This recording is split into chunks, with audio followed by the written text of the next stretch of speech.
Dipol. Dipol.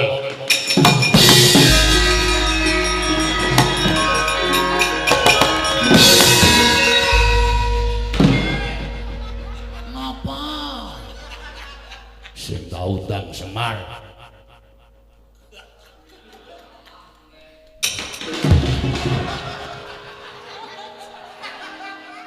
Anak asu. Bapakne duncalke. Ngapa kok? Mangko ya aku lho Semar. Padahal dhek akon aku lho kae Dundang Ndara. Ha sing dundang dhek aku dantel lho Ndara. Terus Semar, Pak Junjung tak uncalke. Kualat kowe. Maratona wis kebiyen, men. Ora bakal maratin aku. Nek liyane kualat terus nek Bagong enggak. Ayo minggir, jaluk-jalan, minggir.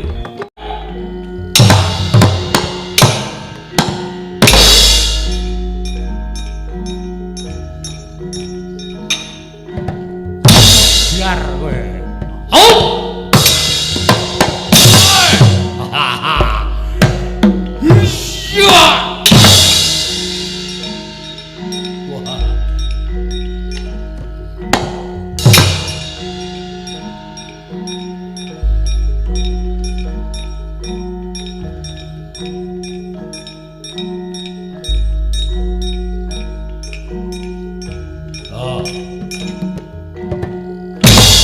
Wah, elok.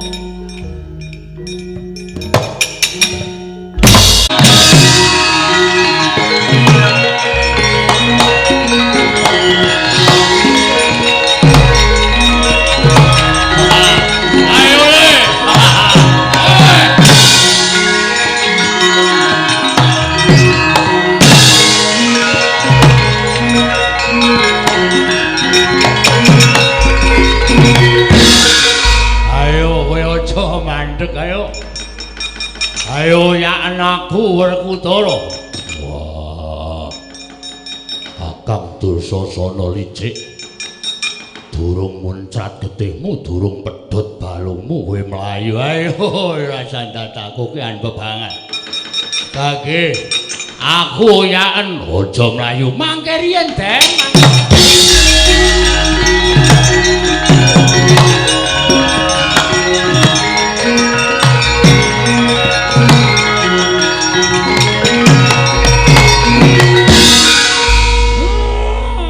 Susu melumpat niki nek sampeyan melumpat lepen niki iki mengke kanane ora karo-karuan. Rumangsa niki lani dadane Werkudara. Dikira aku wedi ngoyak Kakang Dursasana. Nggih, kula ngertos sampeyan wantun. Nganggo petung Ndara ampun kesusu. Merga niki kula tak matur nggih. Ya. Niki lepen naminipun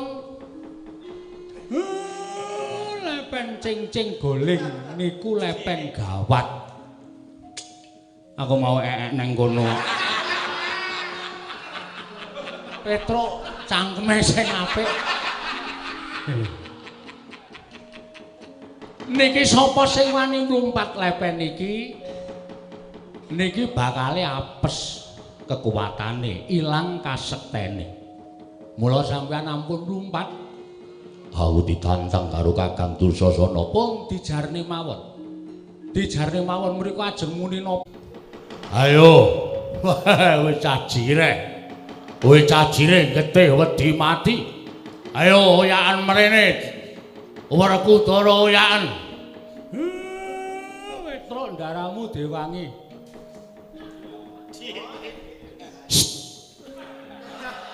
Ayo wis rene. Wah, Petruk batur melu-melu wong kere. Kere jengkolmu mlacet lho. Jroning peperangan iku ora ana kere, ora ana bendara, ora ana wong derajat, ora ana wong pangkat.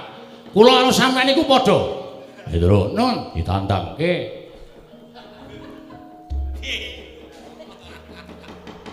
Ayo, bendaramu kon mrene.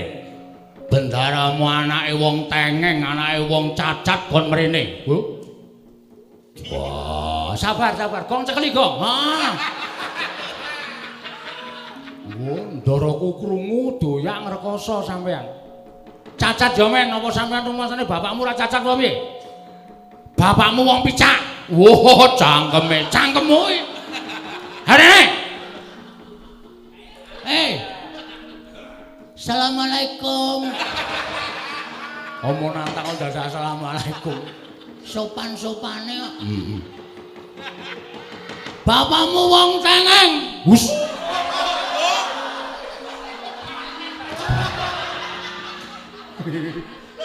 Wedi njuk renang. Ilang kesektenmu lho, Gong. Ambo men. Rone ora wong itu ora.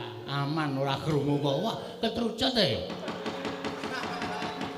Werkutur anake wong tengeng, Dursasana anake wong picak, anake wong tengeng. Anake wong picak. Dadak golek kacamata ireng. Anake wong picak, anake wong picak, anake wong picak. Wah, iblis lanang. Ayo kok.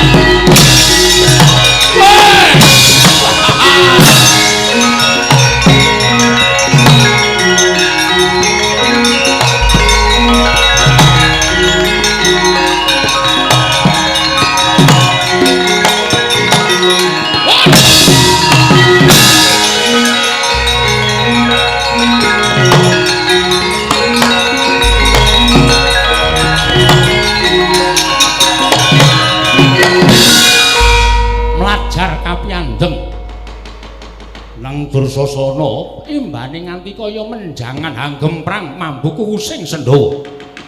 Binujung dening Sang Werkudara nalika semanten Yana Baskara titimangsa ing pengajap arsa malumpat lepen cingcing guling gocap nenggesuk maning tukang satang Tarka lan Sarka ingkang duk nalika semana pejah den Pulasara dening Sang Dursasana kinarya tabuk tawuring aprang para sata Kurawa. Sigran jegal sukuning Sang Dursasana dawah kalenggak topong lepas saking mestaka kumrembyah rikmaning Sang Dursasana cinandhak dening Sang Werkudara. Oh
pirang-pirang lelakon tak ampet nganti tekan dina iki. Dadi wahyaning mangsa kala wis negani kuwi kudu nyaur utangmu. Karo aku njaluk urip Werkudara. Aku njaluk urip. Wah. Kowe sia-sia karo Pandhawa duk nalika isih cilik. Drupadi Mbak Yuku mbok anggep wong pelanyan. Wah. Nalika ana ing wana Pramana Gati ana ing wana Marta, Pandhawa mbobong. Pirang-pirang lelakon tak ampet. Dina iki wahyaning mangsa kala. Werkudara. Mati aku. Mati tenan kok Prabu.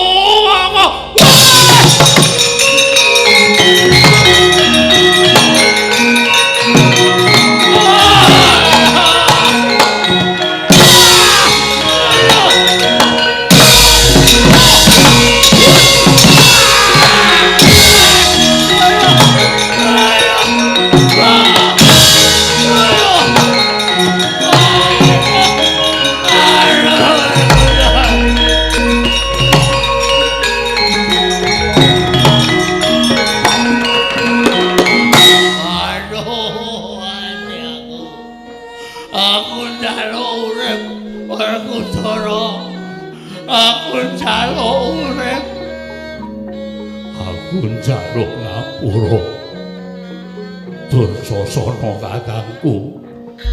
Paripaksa aku kudu tumindak kaya ngene. Aduh. Aku arep mbok kapake. Aku arep mbok kapak.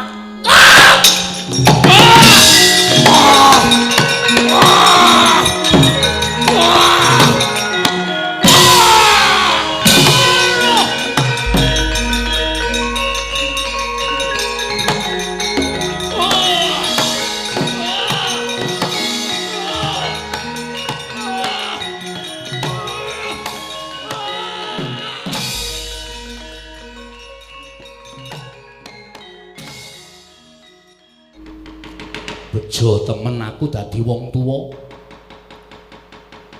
Duwe anak mantu kang aran Karna Basusena jebul pinter banget nggone ngorek-orek marang raine wong tuwa ing ora bakal ilang selawase urip. Karna, wonten dawuh Rama. Mula coba saiki aku tak takon karo kowe, wangsul ana pitakonku kanthi pertitis. Inggih, aku sapa? Inggih Paduka tiyang sepuh kula. Wong tuamu sing kepiye? Paduka menika para sepuh kula. Yen ngono kowe nganggep aku kuwi inggih tiyang sepuh kula piyambak. Apa wis pantes apa wis memper yen to kowe kuwi anak kok kowe ngasorake derajate wong tuwa? Bangsat kowe ya. Kowe iki ratu lho, cilik-cilik kowe iki ya ratu. Mesine ngerti tata krama, ngerti unggah-ungguh. Kowe ngepek anakku Surtikanti, aku wis ngeparengake Surtikanti dadi tetimbangamu ning jebul piwalesmu nggonmu tak wenehi kepenakan kaya ngono kuwi ya. Ya ngono apa piye? Sing jeneng kusir pirang-pirang akeh Senopati Tamtama Bintara ingkang pinter. Mangreh kendalining rata, lah kok wong tuwa tok wirang-wirangke ning ngarepe wong akeh. Coba aku saiki tak takon. Dasarmu apa? Dasarmu apa kok kowe wani kongkonan karo wong tuwa dadi kusirmu? Iya. Sewu-sewu alapatanipun ingkang putra Tadawadana Rama. Kula nyuwun sepados-paduka Kanjeng Rama menika minangka dados kusiripun ingkang putra ing Awangga menika. Mboten ateges kula menika mirang-mirangaken paduka Kanjeng Rama. Kula nuwun sewu. Ingkang putra ing Awangga menika malah njunjung derajatipun Kanjeng Rama. Sik, aja ngawuh gawar ngawur. Junjung derajate wong tuwa saka Ratu Mandaraka tok lorot dadi kusir ki apa kowe wis keblinger nalarmu ya? Ya ngono apa piye? Iya, nuwun pamunten kula dereng paripun. Pun nanggenipun munjatrasa paduka Kanjeng Rama. Ya, gagi dasarmu apa? Yen pancen dasarmu iki ketemu ngakal, klebu nalar, aku sagu. Yen wing dasarmu ki gawe-gawe aja takon dosa, ora susah kowe maju ngarabasing para Pandhawa. Ning Bratayuda iki diwalik karena mungsuh salya sing mati sing endi? Rama. Kula namung badhe nyuwun dasaripun anak kula menika supados kula menika dados kusir menika menapa nggih? Cekap niku mawon menawi menika mangke pinanggih ngakal kula sagah. Nggih. Kula nyuwun mapunten. Badhe bidalipun ingkang putra ing Awangga menika mangke majeng wonten ing pabaratan Tanwurunga ingkang amapakaken ingkang putra ing Awangga. Menika kadang kula panengah Pandhawa inggih menika pun Nyai Arjuna menika tertentu lan boten saged dipun selaki malih. Mongko Nyai Janaka mangke kula kinten ing badhe angusiri boten saged kejawi namung kadang kula sepuh ing Dwarawati Koko Prabu Sri Bathara Kresna. Kula nyuwun mapunten Rama. Lumahing bumi kreping langit menika boten wonten ingkang prigelipun ngungkuli Kanjeng Koko Prabu Dwaraka anggenipun angolah kridaning rata. Mila menawi kula andhapuk kusir menika namung kusir-kusiran kemawon tan wande mboten badhe wonten pigodhanipun kula menika mangkat wonten ing pabaratan. Ingkang kedugi anapaki, ingkang kedugi angembari sak trajutu ing sak bobot keprigelanipun Koko Prabu Dwarawati ingkang pranyata titi sing Sanghyang Bathara Wisnu menika namung paduka Kanjeng Rama. Nuwun sewu. Ateges paduka Kanjeng Rama menika boten kula asuraken derajatipun nanging kula umbulaken sak traju sak babak lan Sanghyang Bathara Suman Rama Prabu.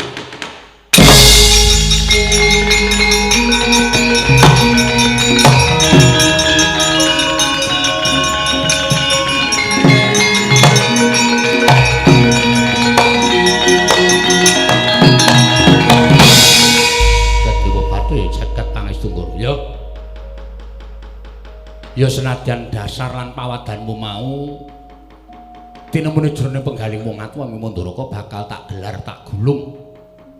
Anut lu merek ing wanci ning tak saguwi. Rama saga. Ya, aku sagu. Matur sembah nuwun tanpa pindan Rama Prabu Salya.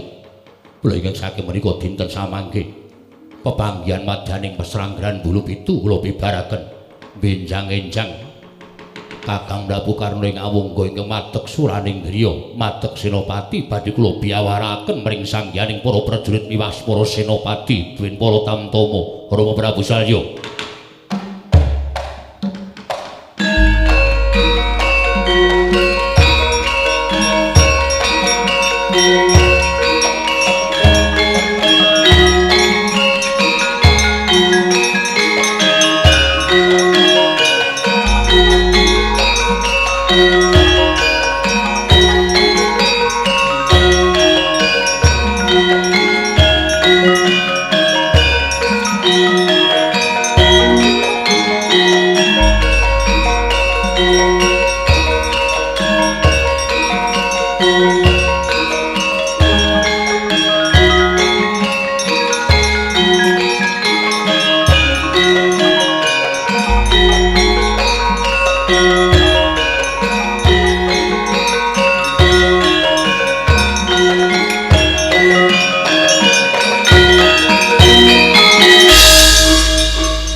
Pesanggrahan runting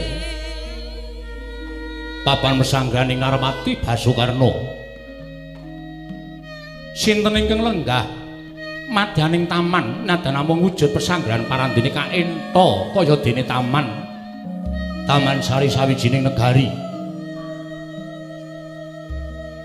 wonten satunggiling wanodya ingkang sulista ing warna sumara cayane ngasorake perbawaning para widodari parandene katingal anglayung pasuryaning sang Ayu Tama wau. Danas-danas Kejawi Anung garwa ing Awangga putri Mandaraka Sangdyah Ayu Surti kanthi mangu-mangugung mangarang tambuh-tambuh ing batos boyong bencang menapa kunderen keng raka ing Awangga. Katingal cawus guayane kembeng-kembeng punang waspa mapan wonten pojok ing netra kaprawasa rasa dukita.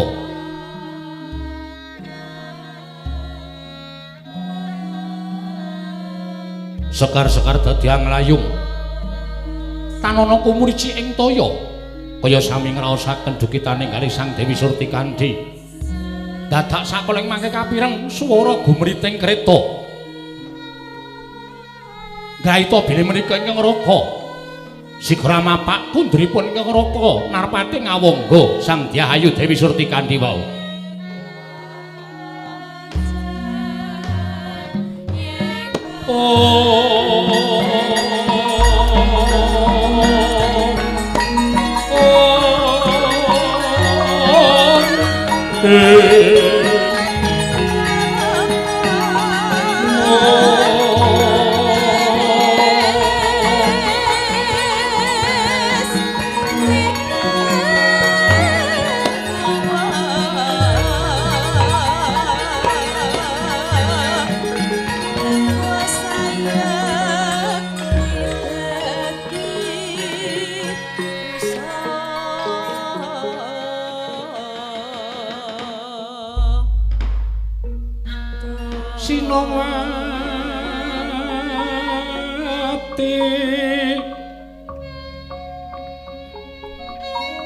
Sinowati caket kinari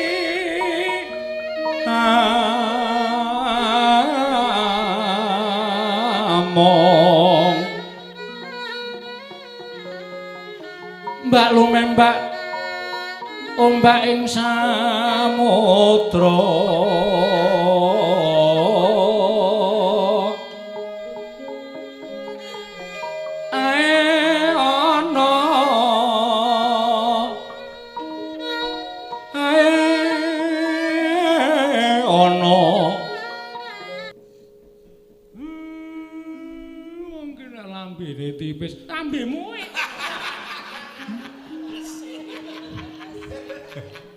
anggepe kowe iki bojomu ngono piye, Pak? Kok melu nguleke lambene tipis. Ku ketuntu.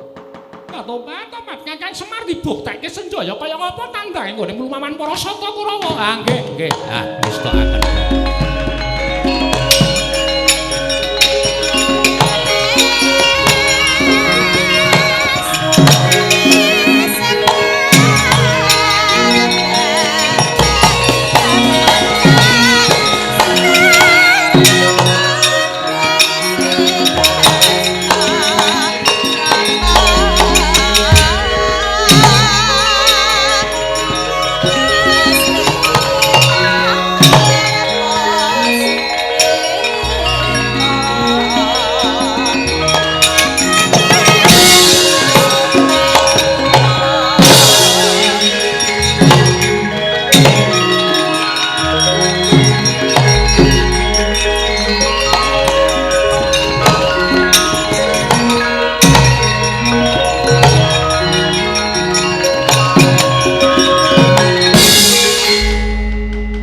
Gempung penggaling Raden Senjaya nampi pengendikaning ingkang Bayu Warasa Kandi sinenggo boten pitados kalawan menapa ingkang sampun dipun aturaken dhateng Dyah Ayu Warasa Sembadra mila siga klepat medal saking pesanggrahan Glagah dinulu manjing peperangan amusti jemparing angu balubal jemparing temah ngendelong barisaning para sata Kurawa.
pawurangan manengker gumuruh. Mongko durung ana tengara para Pandhawa ngetoni Senopati. Lah kok iki sapa sing ubal-ubal jempare nganti ngendelong barisaning para Sata Kurawa? Lho, kowe lah dalah. Tak sawangsa kene wae lah, ora pangling Senjaya. Senjaya, kok kaya ngono kowe iki piye, Senjaya?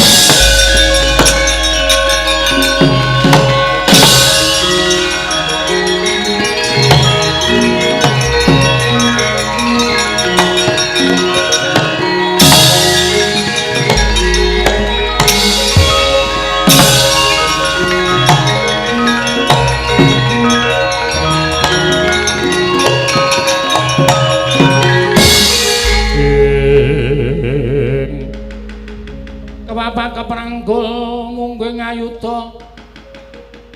ngayuta bawat nyobentar ing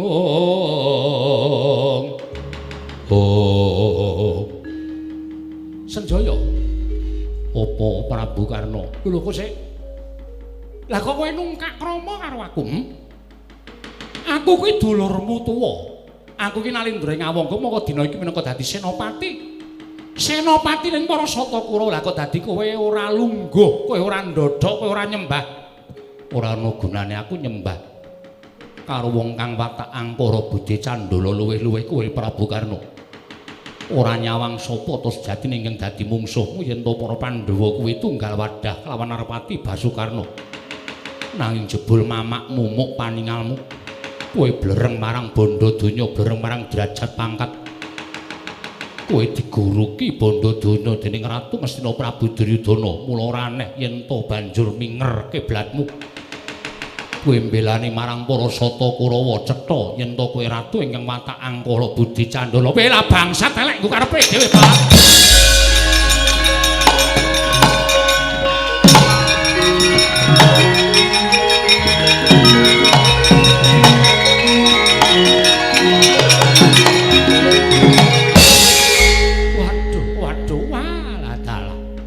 Lah kok sugal temen ucapmu kowe Senjaya.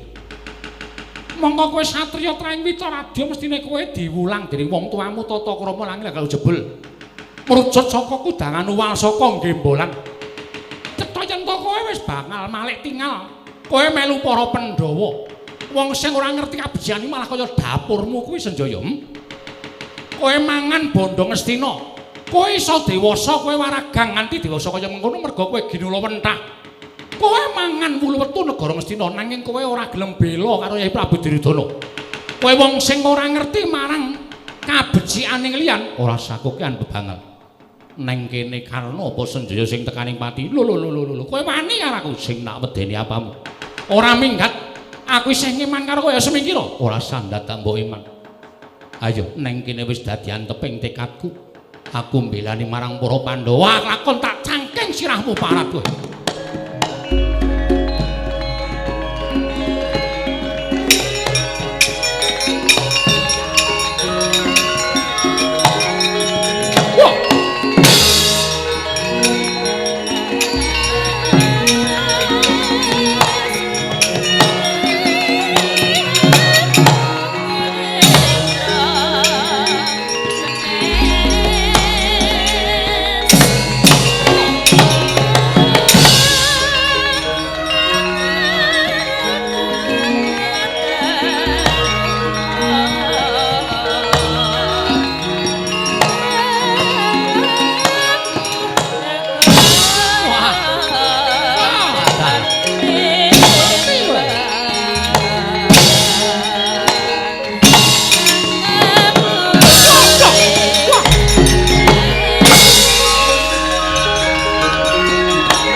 Lekon nibake tangan kelawan Senjaya ora kanthi lahir batin.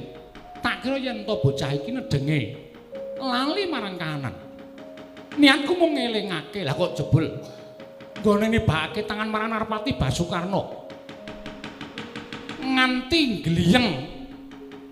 Aku meh wae ora weruh kiblat. Waduh Senjaya, kowe tak eman. Kowe mundura. Aja nganti kowe dadi banten. Nek yen to kowe mergugung utawa wakon ora gelem mundur saka ing pabaratan. Senjaya, aja mbok luputke Narpati Basukan yen to aku kudu mentala karo kowe Senjaya. Oh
Pusakanipun Narpati Basukarna seda wonten ing pabaratan Darawara Srikandi.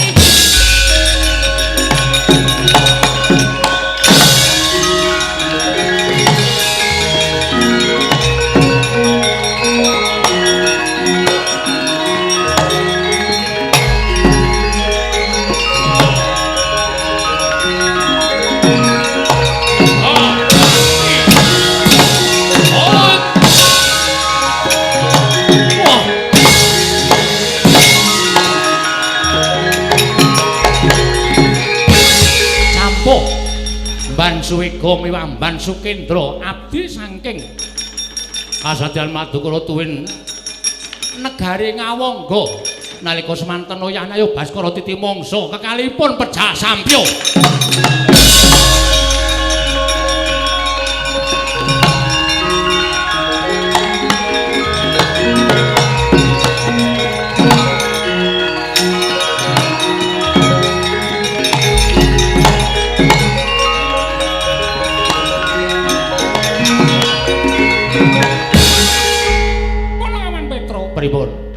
Suramawurahan manengker gumruh para wadyabala saka Pandhawa padha surak-surak padha pating brengok yen to ana senopati nggugurana ing mabdaning pabaratan. Nggih. Sapa Petra? Sing mangtundung lunga wae. Lho. Sapa? Senjaya. Ndara Senjaya seda. Wah, ya. Tak tampa cangkemmu lho. Cangkeme ombong bengok wis ora jamak-jamak. Dulang letong. Doyan wae, Gong? Ora. Syukur ora. Senjaya tekaning mati. Nggih. Sing matani Senopati Ngastina. Sapa Petra? Sinuwun Prabu Ngawangga. Tobat. Pripun ajeng-majeng mboten? Ajeng nyukur brengose Sengkuni napa mboten? Anu Narpati Basukarna. Ketoke niku ming tambahan, ketoke mboten samamon ya, Tru ya. Heeh. Mosok perang kok iso nyukur brengos? Ha iya. Aku kadang kala sok tak nalar nganggo nalar sing anu lho, cara kamanungsan. Ha iya. Ning ya ana lho, Gong.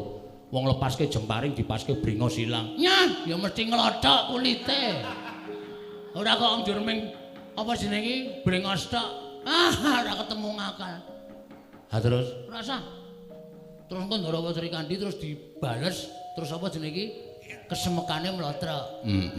Terus ade nginjen, ha ta? Heeh. Kuwi pitutur sing apik. Oh iya.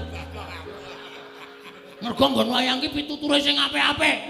Engko ndak cah cilik-cilik melu nginjen. Ha iya.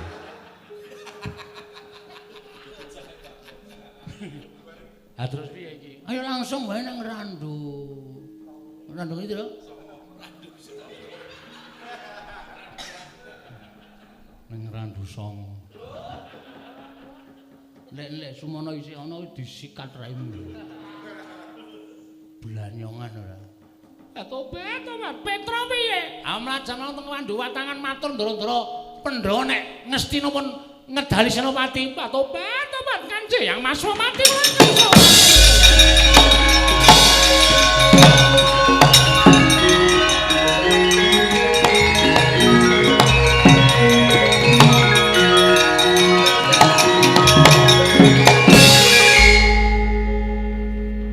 ilange sak apa jenenge sak bedrepan ora apa-apa. Ya jare ya ora piye ya jane ya umpama dirembug ngono kuwi jane ora pas ya. Narpati Basukarno ilang apa bringose terus anu le perang maju nang pabaratan terus ming bringos siji terus. Atene prajurite do guyu. Wong kuwi terus dikerok kabeh kok. Atene bagus banget. Nah, iya kowe terus Ayo. Yo sawanyo. Yo.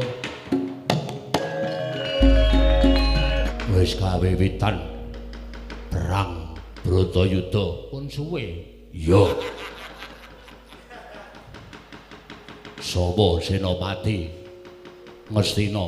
Lho piye ta iki? Wis dingingake dening Kang Rayi Ndarawara Srikandi sing dadi Senopati negara Ngastina niku Prabu Karna. Sapa, Tru? Karna. Karna. Kowe ora ngerti piyai mbiyen kok. Dalang pepunden biyen ki nek nyebut Prabu Karna. Karna ngono wae. Karna dengkulmu mlosot Karna. Sing maju pabaratan. Senopati pengapite sapa? Wah mboten ngerti. Dileki. Niki mbok mboten sagojek dileki.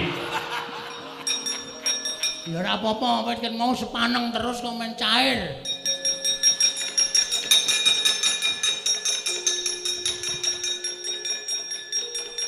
Ndara Durgandasena.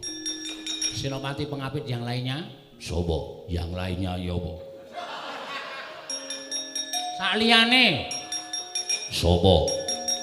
Raden Durta, Raden Jayarata, adine Narpati Basukarno. Pateni. Wah. Ning apike rasah nggawa gada. Rasah. Mun colot mawon tibane nganggo sikil wis do tekaning pati. Ya, Gong. Jupune kataku.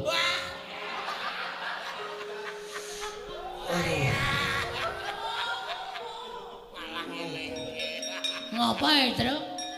Mbuh weteng kok rasane kaya ngene iki. Lho ngopo? Mboten ngerti wetenge mak penjeluk loro banget. Aduh. Wah, kekeselen kowe. Wis ajae. Aso. Pareng. Entuk. Aduh, aja diganggu. Bagong. Nan. Juwono kataku.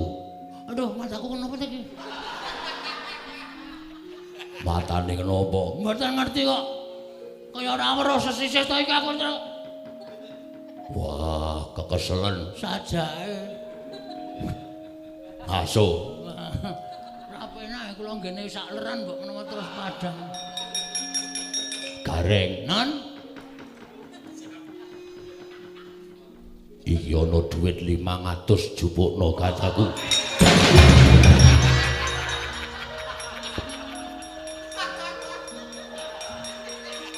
Nek karo dhuwit matane kowe.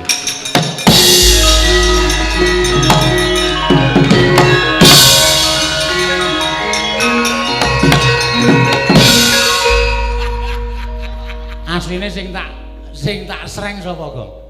Ya rombongane dhewe. Heeh. Nek ana pengumuman latihan ra ana sing wangsulan. Nek ana pengumuman sesuk merara, iki ana dum-duman sap. Walah letong. Aisyah tak kira.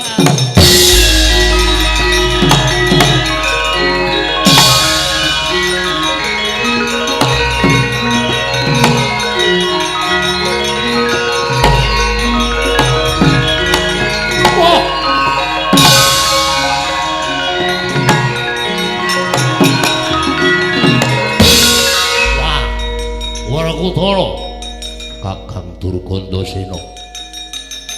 Ayo kondange akeh ngibarate kaya dewaning antaka.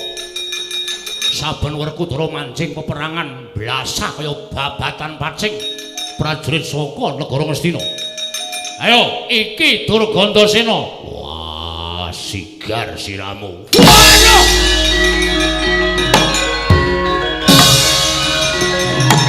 Oh! Mati!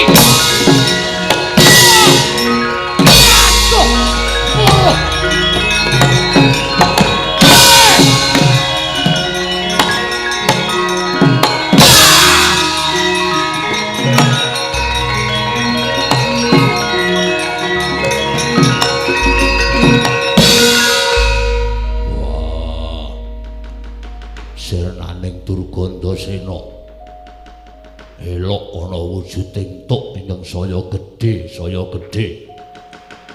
Iline anut ledhokaning lemah wekasan dadi kaya wujud kali. Dipol.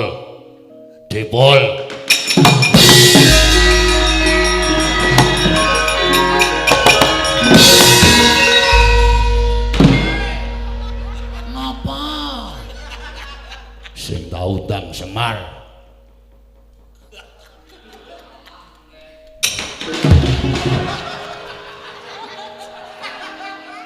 Anak asu. Bapakne duncalke. Ngapa kok? Mangkel aku lho Semar. Padahal dhek akon aku lho kae Dundang Ndara. Ha sing dundang, dhek aku dantel ro Ndara. Terus Semar, Pak Junjung tak uncalke. Kualat kowe. Malatana wis ket biyen, Mil. Ora bakal malati nek kowe. Nek liyane kualat karo kowe nek Bagong enggak.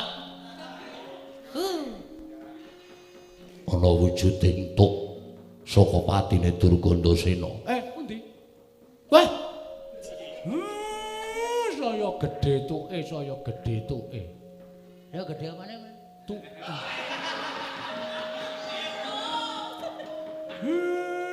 Iki mugi rejaning jaman dados wujud lepen jenenge Kali Rambut, Ndara.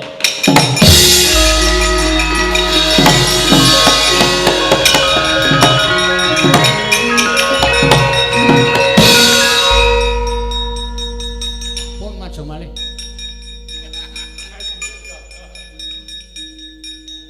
Majeng malih. Cerewet. Aku ora tau dipercaya karo sapa-sapa ya. Aming sak kowe kok njaluk dipercaya karo sapa-sapa. Kowe iki kere ning sombong kowe. Heeh. Kok mergo kuwi ya?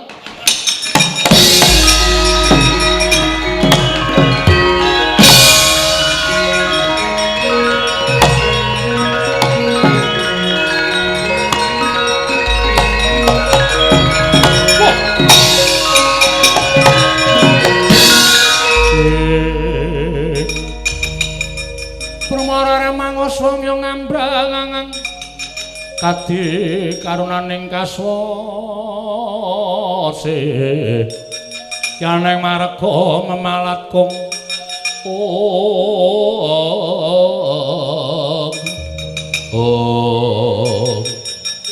Werkudara Durtajaya Rata Senopati Pengapit. Ayo cangking sirahing para Pandhawa. Wah, sumuk nyawamu.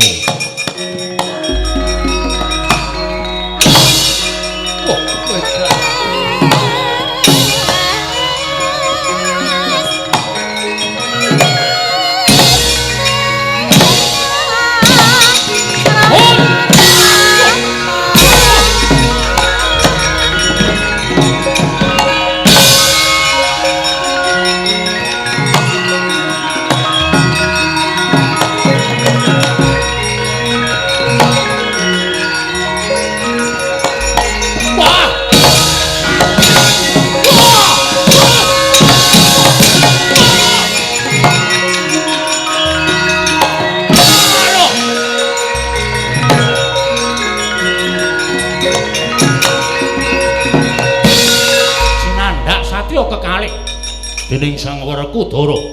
Persasat nganti kaya gajah kelangan serati tandange Sang Werkudara. Ngamuk punggung modene madyaning pabaratan Tegal Kurukshetra.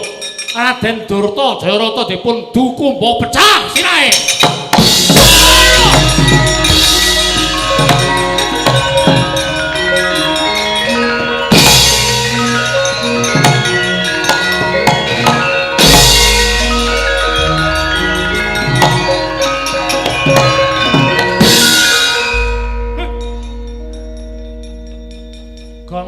Gong. Ngapa? Wong kono ngomong kok aleman ora. Ngapa? Lho, sapa le? Durna. Durta Jayarata.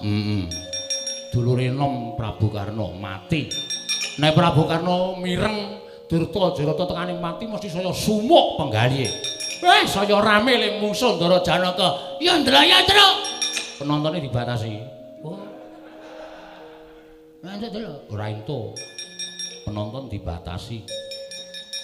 Arep nonton kudu bisa nganggo sabun. Aku ora tau iso sabunku entek terus.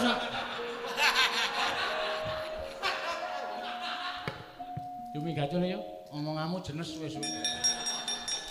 Aku wegah ngrasake kowe ra.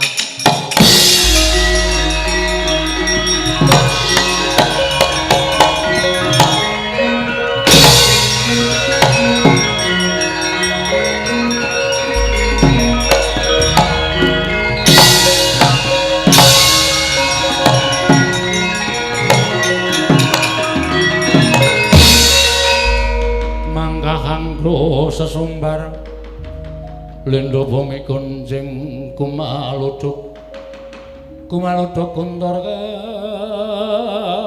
katop lumembak penyu kang kumambang ing tobat surak mawurahan manengker gumuruh. Para wadyabala gone surak-surak Senopati Pengapit Yayi Durta Jayarata tekaning pati didukumba karo Si Werkudara. Durgandasena ora iso dikukup kuwandane. Ayo. Iki Narpati Basukarna minangka Senopati pengawakaning para saka Kurawa. Sapa Senopati saka Pandhawa?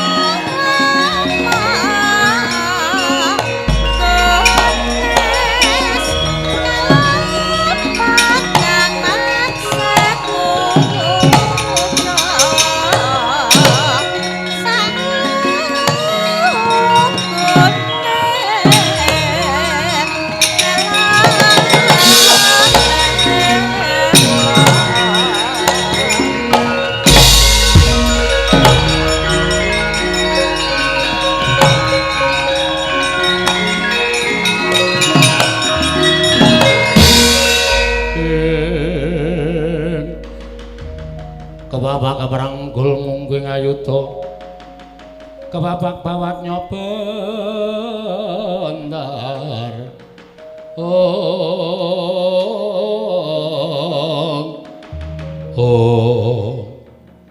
kula ngaturaken sembah pangabekti kula kunjuk Koko Prabu Arjuna kula men maring dawuh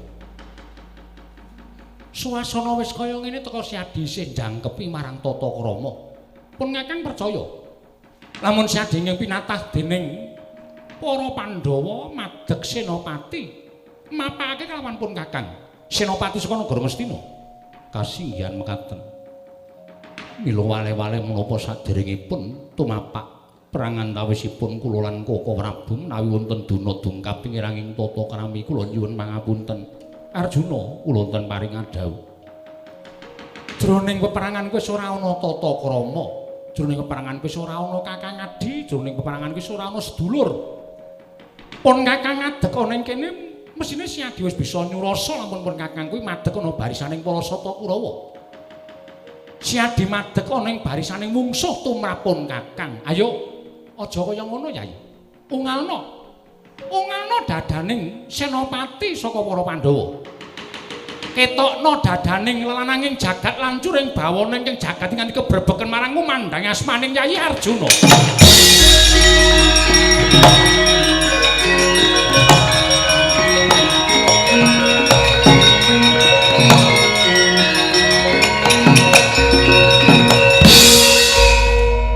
Lah ngono to, Yayi. Dadipun kakangku ya bombong. Sewu-sewu kalpatan diagung pangaksami. Mlenging saking menika gandeng kula tinemu taruna menapa kersanipun Kadang Werda kula ingkang sagah anglanggati. Sampun ngantos dados kuciwaning penggalih Kadang Werda. Dalah jagat Dewa Bathara. Ya. Ayo dijajal.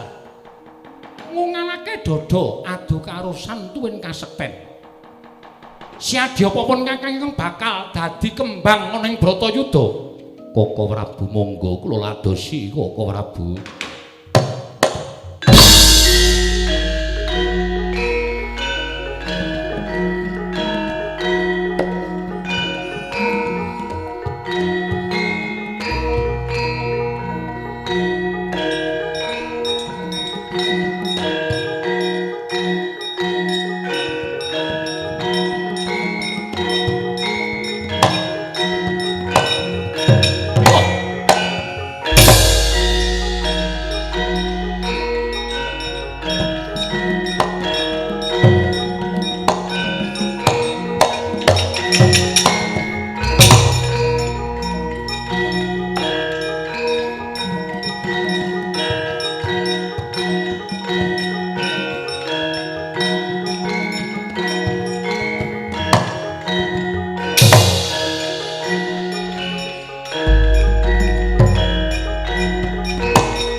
Kakang Bombong kelawan kasudiraning sira Yayi Arjuna. Banget nggone bisa ngimbangi marang kasektening pun Kakang. Koko Prabu. Sampun ngantos Bombong dhateng mengsah. Monggo kula trindandosi dhateng paduka Kanjeng Koko Prabu. Wah, dalah tobat-tobat nias kalawan pun Kakang Arjuna. Ayo. Ditutukake nggone adon yuda. Ayo, pun Kakang bakal nitih Turangga Kyai Pranagati. Siadine Tya Turangga ayo pancen prigel Raden pun Kakang perang Turangga Yayi.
Jroning Bratayuda Jaya Binangun. Wadyabala Pandhawa nyuraki karo senopatine.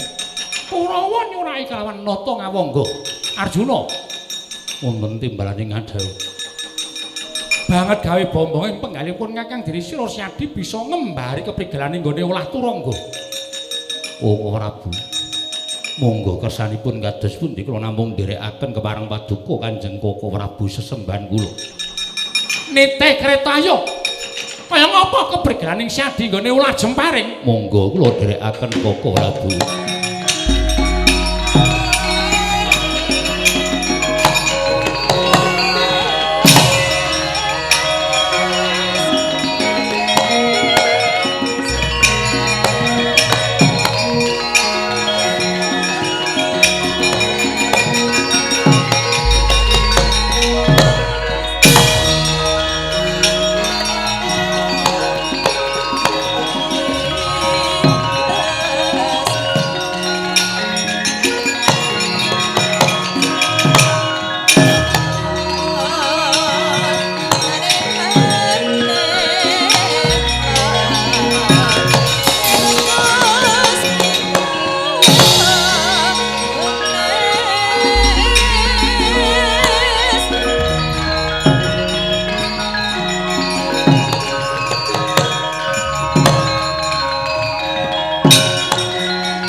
Manggala tan karaos lamun klentu nggih nyuwun atur kelawan Sang Dewi Surtikanthi. Satemah brol punang waspa nganti kaya tangkis dadal.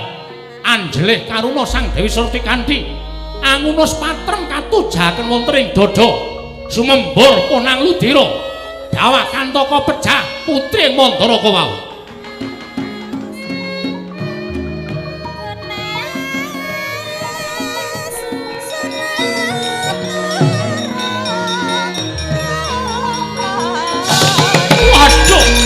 Gusti Putri, Gusti waduh.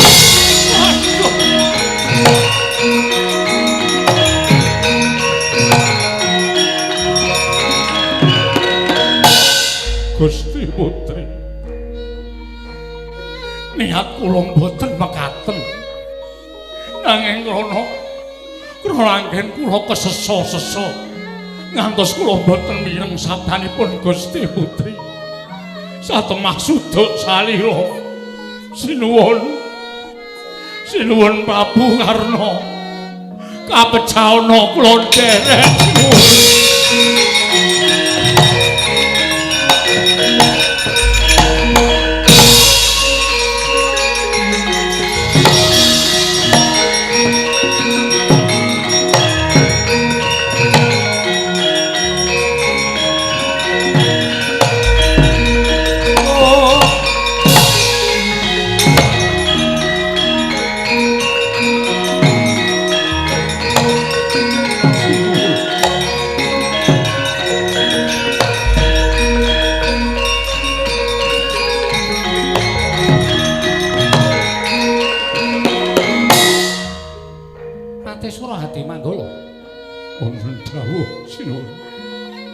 Endi? Sadak ganten ingkang wis tak dawuhake supaya digawe kelawan garwaku Yai Surtikanti. Kinarya pangantep-antep nggonku bakal nerusake peperangan lumawan Yai Arjuna. Kose to? Lah kok dadi kowe sowan malah nangis ki ngopo? Sinuwun. Sepinten kalapatan kula diagung pangaksami. Upami kula kedah pinerjaya tuwin kula nampi pidana pejah kula mboten badhe selak. Lho, lire piye? Nalika kula sowan wonten ing pesanggrahan runting ingkang garwa nedheng semedi tumunten kula njugaraken anggenipun mangsa semedi melajar saking Kurusetra dumugi pesanggrahan satemah unjaling napas mboten tinata gugup gagap guragapan nalika ingkang garwa paring dawuh apa sinuwun Prabu Kapukuing Rana Madyalaga pamireng kula kirang cetha tumunten kula munjuk atur nuni nggih Gusti Ayu sinuwun tumunten ingkang garwa mengkeraken ingkang abdipun Hadi Manggala ngunus patrem tinujahaken wonten dadanipun ingkang garwa seda sinuwun Surtikanti mati inggih aduh pate kowe iki piye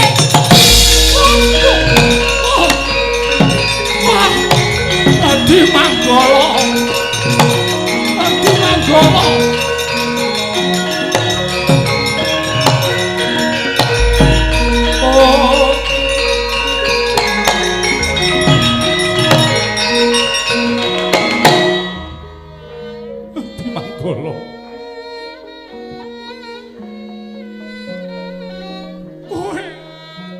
kowe dadi jalaran patine garwaku Yai Surtikanti.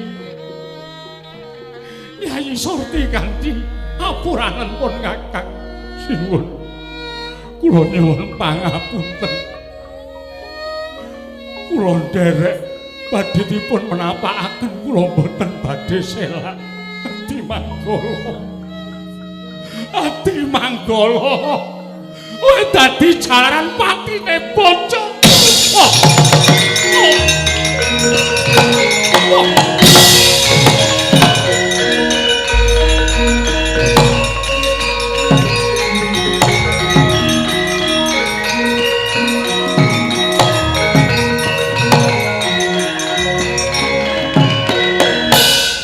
Adi Manggala aku njaluk ngapura ya senadyan wis gedhe labuhan tumrap negara Ngawangga upama lan tumrap kalendraning Harpati Basukarna yen to tinanding sarta ditraju karo jejering garwa ngono mbok menawa isih abot garwa tumraping Harpati Basukarna mula kowe utang nyawa karo aku kudu mbok saur nganggo nyawa Adi Manggala entuk dalan padhang muga-muga mangya kasuwargan Karna, kowe iki ngopo Karna?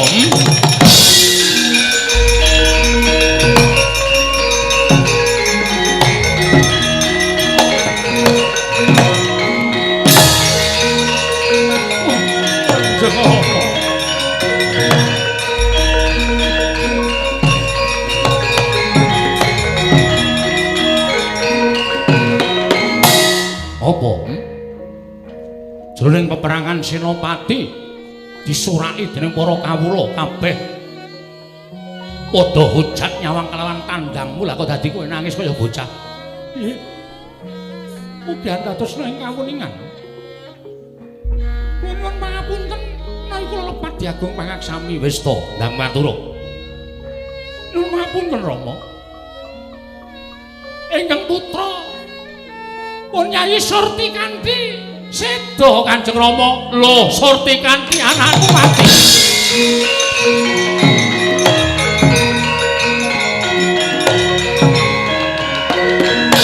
Jagat Dewa Katur jagat pangestu Wiladal. Lah kok dadi aneh-aneh temen kanan Kurusetra. Nggih. Nggih krana pokal gawenipun Patih Surohadi Manggala ingkang kula utus supados nyuwun saged ganten. Nanging krana gugup satemah Nyai Surtikanti klentu panampi suduk salira. Ya. Nadyan anakku nanging ki swasana peperangan. Jroning peperangan ki ora nyawang sanak kadang mitra kawruh yen perlu bojo wae iso kelangan. Iya. Aja banjur miyur adekmu. Aja banjur ngendelong tekadmu karena kowe senopati ning para Sata Kurawa. Ayo, dak kanthi manjing telenging rata maju ning pabaratan Janaka ngubal-ubal jemparing. Ih, monggo kula dhekaken Kanjeng Rama.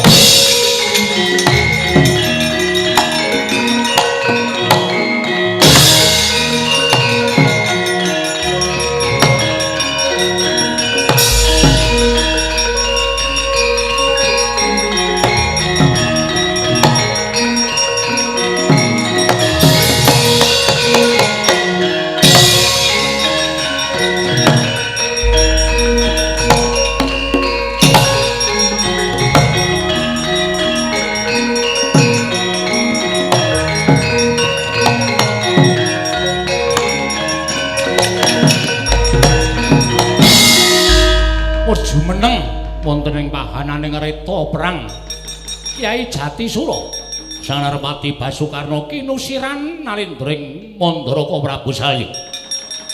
Sigra amusti jemparing tinumpangake ning Gandhewa tinarik laring Gandhewa nganti kaya putung-putunga gendhewane. Dados sarule mangke kocap ingkang timur saking Dirgantara Sukmaning Sang Hardawalika mrebet ungganing Narpati Basukarna.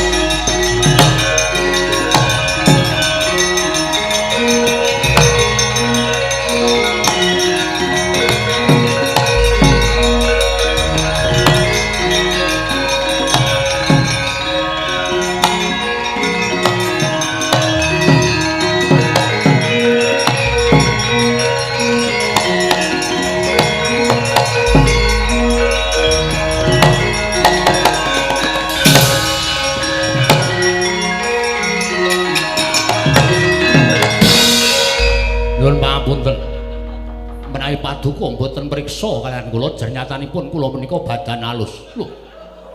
Ana swara tanpa rupa. Iki sapa? Kula pun Hardawalika. Kula namung kepingin sanget bebantu dhateng Narpati Basukarna. Iki paduka Gusti kula ingkang sinuwun.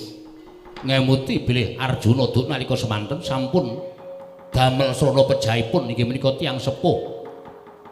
Inggih menika pun naga gombang. Satemah kula kepengin males ngudituwuh lara wirang. Sedanipun tiyang sepuh kula keparenga kula manjing wonten ing pusaka paduka ing wujud jemparing menika sinuwun.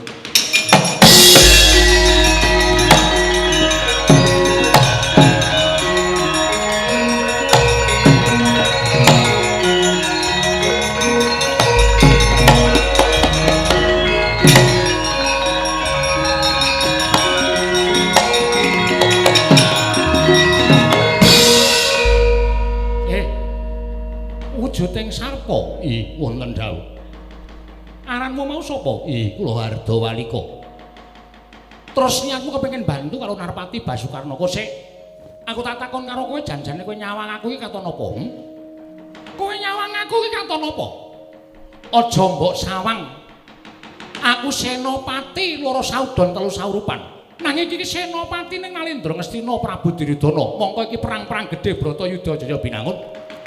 Apa mbok anggap aku kalah karo Janaka? Apa mbok anggap aku asor karo Janaka? Lah kok dadi kowe malah nyolokake karo awakmu kok pengen bantu karo aku? Apa mbok senggo derajatmu ki luwih dhuwur karo Narpati Basukarna? Ya ngono apa piye? Ora minggat karo aku tak remet dadi kelalar kowe, Pak.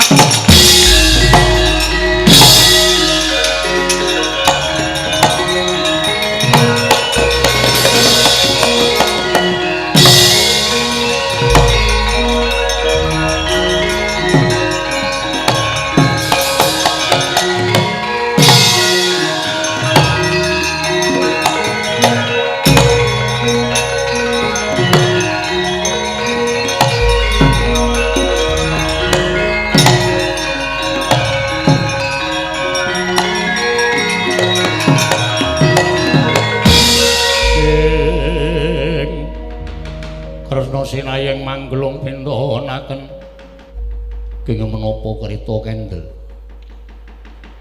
Kakang Prabu Karna ngubal-ubal jemparing kula badhe anandhi kridanipun Kakang Basukarna kosek Janaka aja kesusu jroning Bratayuda kuwi aja agalan nggone siadi nandhangi kridaning para senopati saka Kurawa. Nanging kudu prayitna ngati-ati. Tegesipun kados pundi? Arjuna wonten dawuh sawangan mega ingkang peteng mongko lumaku ngener kelawan kretaning siadilanipun Kakang. Pareng paduka lepasana jemaring. Koko Prabu wis ta lepasana jemaring. Ngono nggih ngestaken dawuh.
Mboten enggal-enggal kula pungkasi madaning perang ageng menika mboten saged katandha sinten ingkang menang Senopati Ngamarta menapa dene Senopati Ngastina. Karemu kula badhe ngedalaken pusaka Kyai Wijaya Capa. Kosek pusakamu sing akeh ra isih to. Boyo aja kaya ngono. Pusakamu liyane ditokke dhisik Narpati Basukarna mboten. Menawi mboten sak menika benjang napa malih. Badhe kula tegeli kadang Kyai Arjuna. Ya wis pancen karepmu kaya ngono. Wong atuhamu Mandara mungkari manut. Monggo Rama kula aturi nyaketaken langkung caket sekedhik kemawon mangke supados cetha jangganipun Kyai Arjuna. Ya karepmu.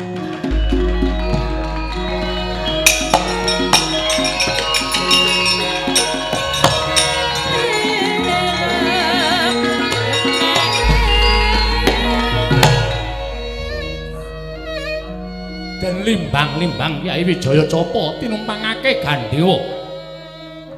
Tanon ingkang pinendheng kejawi amung nering lesan jangganing sadurung panengah Pandhawa Raden Janaka tanggap Sang Prabu Salya ing batos ngeman kan pejahipun ingkang putra Raden Janaka. Kendalining rata den sendal. Satemah oleng lampahing rata Kyai Jatisura. Sareng lan oleng Kyai Wijaya Capa ngenging ukeleng Sang Arjuna temah wudar punang ukel Sang Arjuna ngalumprok tanpa daya.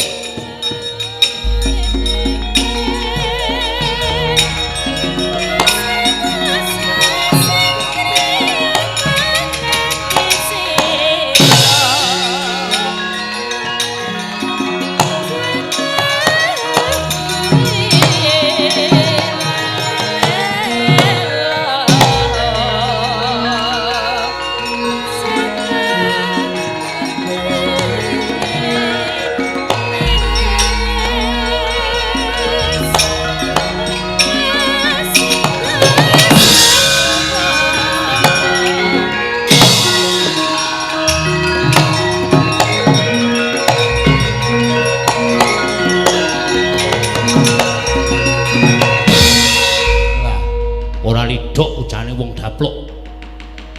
Wiwit sekawit aku wis rada cubriya karo Nalendra Mandaraka Prabu Salya. Nggone ngusiri kelawan Senopati Ngastina sajake atine ora madhep mantep tida-tida ketitik. Katon banget nggone gawe oleng lakune Jemparing Sinuwun Prabu Karna. Kuda disengkrek kendhaline satemah oleng lapuning kreta. Temah oleng lakuning pusaka Kyai Wijaya Capaya mangsa kula bakal tak udar ning pesanggrahan Bulu Pitul Karingati.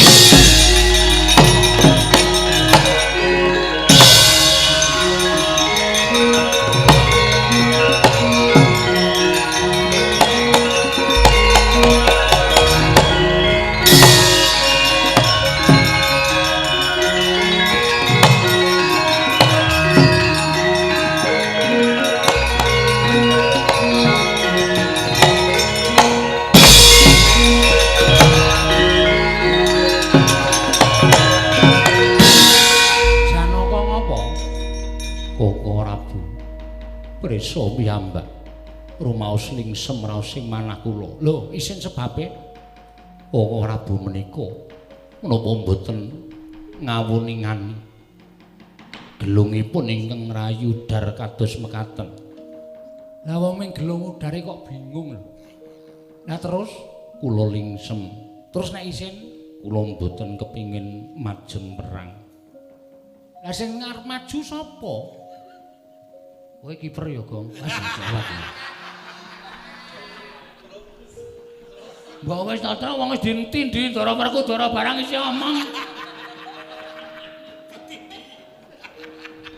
Ya, ndak sepaneng kok ya. Kula mboten kepengin aja kaya ngono, Yayi. Aja banjur cupet naring siadi.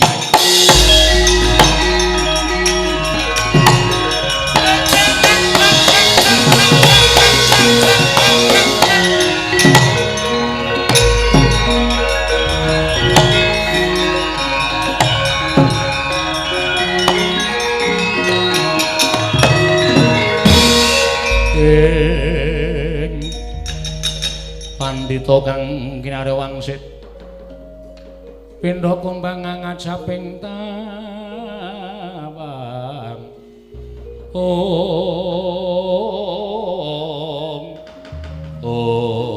ayo rante ya desa sing gawe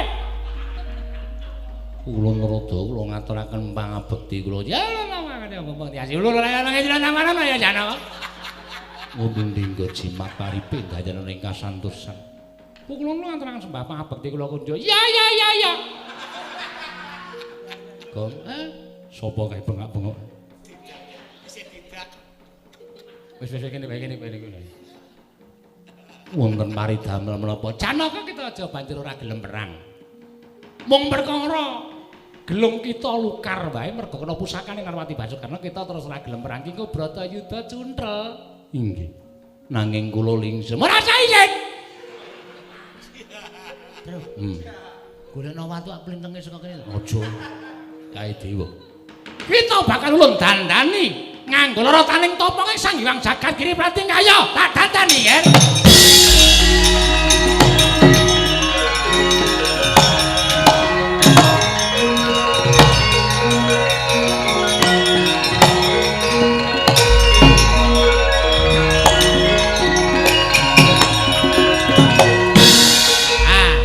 Kaya ngono kita ora usah wedi, ora usah kuwatir.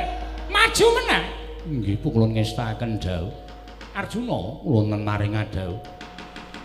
Mustia Kyai Arda Dedali. Inggih. Koko Prabu ngestakaken dawuh. Aja ana ingkang dadi lesan bareng paduka. Gandhewaning Kyai Karna kae rantasen dhisik. Ngestakaken dawuh. Ayo lan kondur makayangan. Nggih, kula. Ijil sang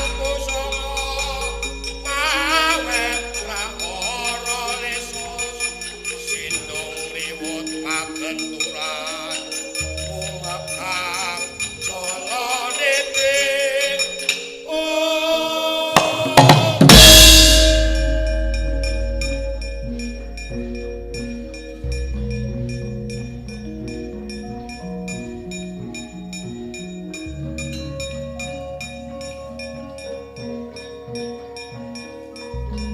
mebat kaya kilat kesit pindha tathit sinartan guntur jumalegur lampahing Kyai Pasopati nalatas jangganing Narpati Basukarna saka landheping Kyai Pasopati tugel tel janggane parandene tasih katingal nyambung kelawan gembung dawah sumendhe wonten wahananing rata Narpati Basukarna gugur madaning pabaratan.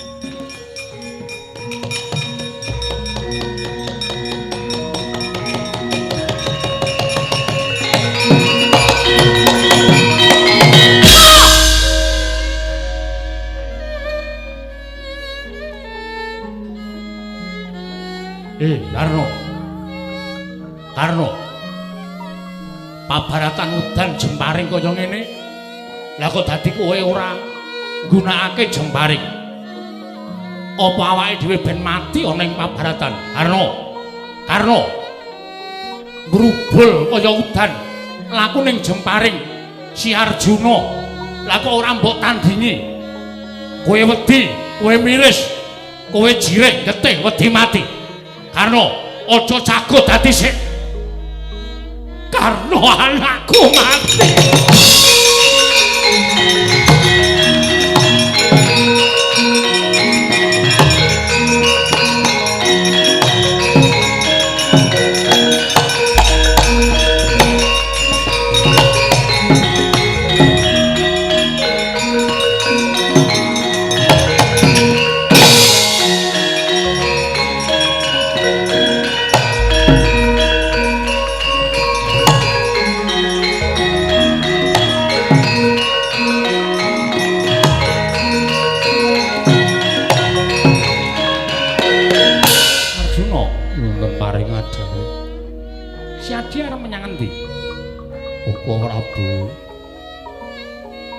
Tasih kapireng suwantenipun Kakang Prabu Karna manguwuh-uwuh kepengin ngrangkul lungayanipun ingkang rayi Koko Prabu Koseta. Aja kesusu.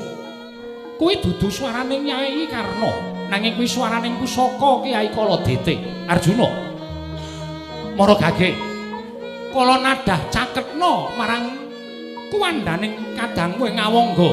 Arjuna ngestaken dawuh.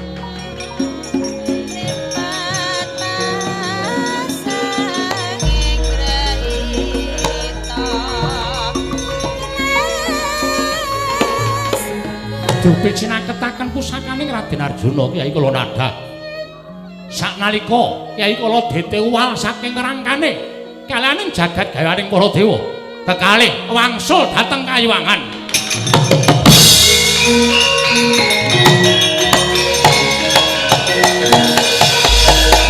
Assalamualaikum warahmatullahi wabarakatuh.